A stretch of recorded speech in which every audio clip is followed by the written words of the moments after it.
شامی صاحب، سر جگر مراد آبادی سے معذرت کے ساتھ کہ یہ جنگ نہیں آساں، اتنا ہی سمجھ لیجئے ایک آگ کا دریا ہے اور ڈوب کے جانا ہے. اور یہ جو رنگ آف فائر بنا دیا ہے ایران نے اسرائیل کے لیے، تو اس میں اب لگتا ہے یہ ہے کہ شاید سبھی جو ہیں وہ لپیٹ میں آ گئے. کچھ جو ہے وہ نیو ریجنل آرڈر کی بھی بات ہو رہی ہے، اس پر بھی ہم بات کریں گے. لیکن یہ جو بوکھلاہٹ ہے شامی صاحب، یہ کس چیز کا اشارہ کر رہی ہے ڈونلڈ ٹرمپ کی؟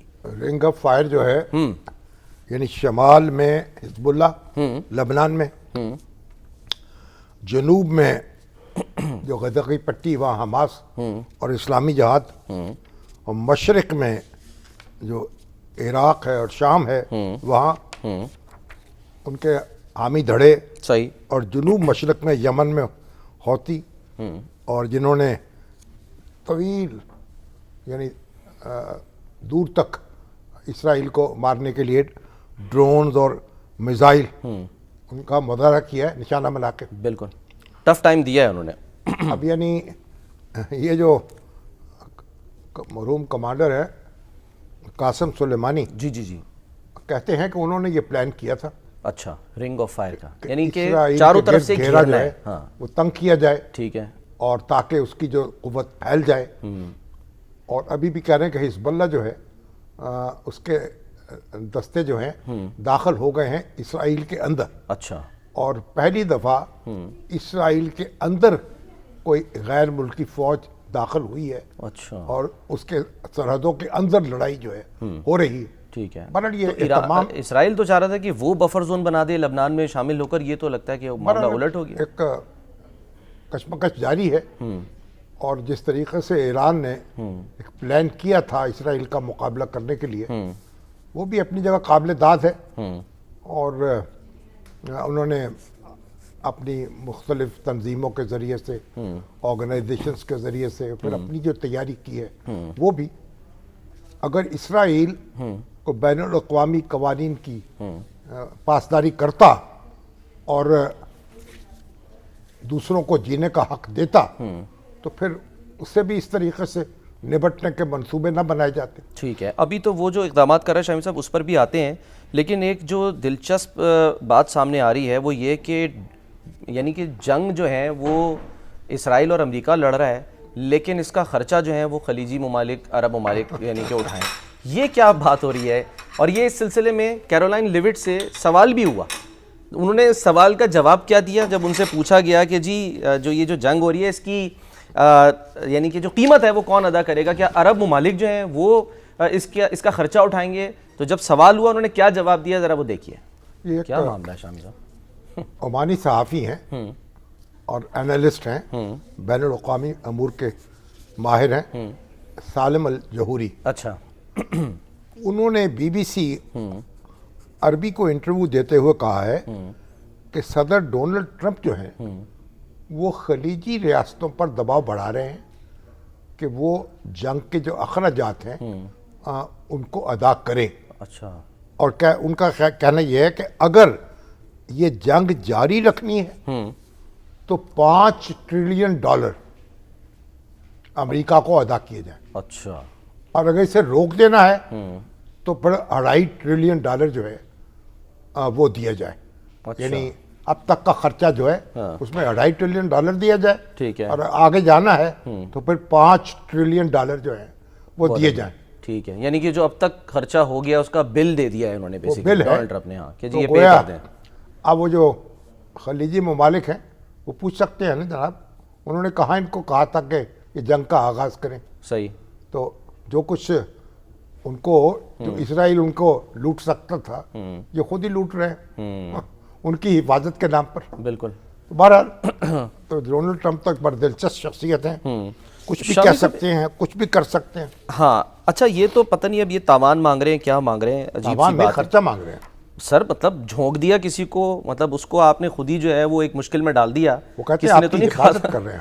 اچھا. تو اگر یہ حفاظت کر رہے ہیں تو پھر جو عباس عراقچی صاحب ہیں شامی صاحب، وہ تو ایکس پر کچھ اور ہی جو انہوں نے پیغام دیا ہے. وہ تو کہہ رہے ہیں یعنی کہ وہ کہہ رہے ہیں کہ ایران سعودی عرب کے شاہی ملک کا احترام کرتا ہے اور اسے ایک برادر ملک سمجھتا ہے. انہوں نے کہا کہ ہماری کارروائیاں ان دشمن جارحین کے خلاف ہیں جو نہ تو عربوں کا احترام کرتے ہیں، نہ ایرانیوں کا، اور نہ ہی سیکیورٹی فراہم کر سکتے ہیں. ذرا دیکھیں کہ ہم نے ان کی جو ایریل کمانڈ یا فضائی کمانڈ ہے اس کے ساتھ کیا کیا.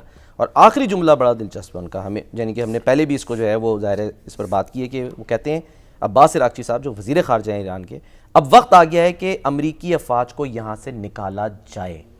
یعنی وہ کہتے ہیں کہ اب اڈے جو ہیں ان کے ختم ہونے چاہیے. اور یہ بھی خبر آئی تھی نا کہ اسرائیل میں ابھی تک اڈا نہیں ہے کوئی امریکہ کا. اچھا, تو وہاں بھی ایک اڈا جو ہے اسرائیل خود ہی ہے پورا قائم کرنے کے بارے میں یہ سوچا جا رہا ہے کہ وہاں امریکی اڈا قائم ہو. اور لیکن وہ جو وزیر جنگ ہیں ہمارے امریکہ کے, پیٹ ہیکسیت, ہاں جی, انہوں نے بھی تو آج ایک خطاب کیا ہے نا. ہاں جی, اور دعویٰ کیا ہے کہ بھئی اگر ایران جو ہے اب بھی باز آ جائے, وگرنہ پھر ہم اس کے ساتھ بہت برا سلوک کرنے والے ہیں. ہاں جی, ان تو کہا کہ بھئی ہم نیوی ختم ہے, فضائیہ تو موجود نہیں ہے, اور ان کی زمینی فوج جو ہے اس کے پاس صلاحیت اور طاقت نہیں رہی, اور ہم بس نبٹ لیں گے ایران سے. اور وہ ساتھ میں یہ بھی کہہ رہے ہیں کہ زمینی جو آپشن ہے, زمینی آپریشن کی آپشن, وہ ابھی بھی موجود ہے, جس کی ہم بات کر رہے ہیں کہ بار بار کہ جی اس کے لیے ٹروپس جو ہیں وہ چلے گئے ہیں, تو یہ آپشن بھی استعمال ہو سکتی ہے. ہم کہہ رہے ہیں جزیرہ جو ہے خارق جو ہے وہاں زمینی فوج اتاری جائے. اب جو مبصرین جو ہیں مختلف, جو خود امریکن تھنک ٹینک ہیں ان کے بھی اور یورپ کے بھی, وہ کہہ رہے ہیں کہ بھئی 1,90,000 جو ایرانی فوج ہے, سپاہی اس کے, وہ تیار ہیں امریکہ سے دو ہاتھ کرنے کے لیے. اچھا, اگر وہاں اس کی فوج آئے اور خارق پہ حملہ کر دے اور وہاں ان کے اپنے فوجی اتر جائیں, تو ان سے ایک تو پہلی بات تو 20 میل کا فاصلہ ہے نا ایران کے ساحل سے. ہاں جی, تو وہ ان کے ڈرون اور میزائل جو ہیں وہ ان پہ حملہ آور ہوں گے. صحیح ہے. اور زمینی ان کی اپنی زمینی فوج جو ہے وہ ان کا مقابلہ کرے گی. 2 لاکھ فوجی تو مطلب یعنی کہ پرسنل ہیں ایران کے, یعنی جو جتنے چاہیں وہ وہاں پر اتار سکتے ہیں, اس کام کے لیے بھیج سکتے ہیں. اور پھر دوسری بات یہ کہ اگر وہ تنصیبات کو نشانہ بنائیں تو پھر جو خلیجی ممالک ہیں ان میں جو امریکی تنصیبات ہیں اور پھر پانی کی ڈیسلینیشن پلانٹس ہیں اور جو تیل کے پیدا کرنے کے جو بھی ان کے پاس وہ ہیں فیکٹریز کہہ لیں, تنصیبات کہہ لیں, ہاں ایگزیکٹلی, ان کو نشانہ بنائیں گے. ہاں جی, تو گویا یہ بھی ایک لامتناہی سلسلہ جو ہے تباہی کا شروع ہو جائے گا. ایک اور پوائنٹ بھی شامی صاحب کہ اگر کیونکہ ابھی تو یہی بات آ رہی ہے نا کہ برطانیہ نے بھی منع کر دیا, خبر یہ بھی آئی تھی کہ اسرائیل بھی اپنی فوج ظاہر نہیں بھیجے گا زمینی آپریشن کے لیے, تو پھر امریکہ تنے تنہا جو ہے وہ وہاں پر وہ لڑے گا. جو ہے اب تک تو مختلف ملکوں کے فوجی جو ہے وہ تیار کرتا رہا ہے ایندھن بننے کے لیے. اب پہلی بار اس کو خود یعنی اس نے کسی سے مشورہ کیا نہیں ہے, ہر ایک اپنے حلیف کو دھتا بتایا اور ہر ایک کوئی توہین کی. نتیجہ یہ کہ آج کوئی بھی اس کے ساتھ کھڑا ہونے کے لیے تیار نہیں ہے. اور یورپ کے اور امریکہ کے درمیان جو ایک روایتی اور تاریخی اتحاد تھا وہ ٹوٹ چکا ہے. اور اسپین جو ہے وہ تو سب ملکوں سے بڑھ کر ہے. اسپین کے جو وزیر اعظم ہیں انہوں نے تو اجازت دینے سے انکار کیا, جو طیارے جو ہیں وہاں سے گزر نہیں سکتے. اور کسی قسم کی سہولت جو ہے انہوں نے کہا ہم امریکہ کو فراہم نہیں کریں گے. صحیح ہے. شامی صاحب جو ابھی آپ نے رنگ آف فائر کا بھی ذکر کیا, تو یہ بھی تو یہ تو وہی پراکسی گروپس ہیں نا کہ اگر یہ حملہ کر دیتا ہے خدا نخواستہ ایران پر یا خارقین پر, زمینی فوج اتار دیتا ہے, تو ان کو پھر مزید ایکٹیو کر دیا جائے گا. ابھی تو وہ ظاہر ریڈی ہیں. اب دیکھیں نا فریقین کے دعوے ہیں, وہ کہتے ہیں کہ ہم ناقابل تلافی نقصان پہنچائیں گے, اور وہ کہتے ہیں کہ ہم ناقابل تلافی نقصان پہنچا چکے ہیں. صحیح ہے. تو اب جنگ جتنی بھی طول پکڑے گی تو نقصان تو ہوگا. اور معاملہ باب المندب تک پہنچ گیا ہے کہ وہاں پر اگر وہ ریڈ سی کو باب المندب پہ بھی حوثی جو ہیں وہ حرکت میں آ سکتے ہیں, اور اس طریقے سے وہاں سے جو کوئی 10% تیل تو وہاں سے گزرتا ہے. ہاں جی بالکل. اور 20 میل چوڑا یہاں سے گزرتا ہے ہرمز سے.